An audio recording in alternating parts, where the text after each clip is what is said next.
నాది నాగర్కర్నూలు. నేను 12 సంవత్సరాల నుంచి ప్రవీణ్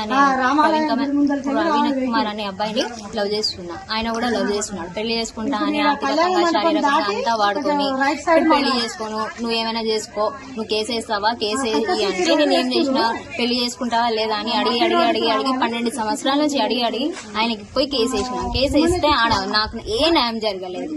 అక్కడ వెళ్తే మేము బలవంతంగా పెళ్లి అయితే చేయమమ్మా, ఆయన ఇష్టం చేసుకుంటే చేసుకోండి లేకపోతే లేదంటే ఆయన కావాలని పెళ్లి చేసుకోకుండా రిమాండ్ కి పోయి వచ్చిండు. రిమాండ్ కి పోయి వచ్చిన తర్వాత నాకు ఏది అసలు నేను వేసింది కేసు పెళ్లి కోసం.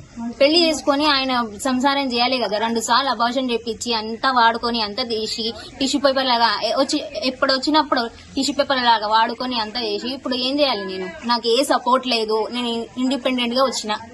మా అమ్మ వాళ్ళు దొబ్బేసిరు, ఏది దొబ్బేసిరు అంతా.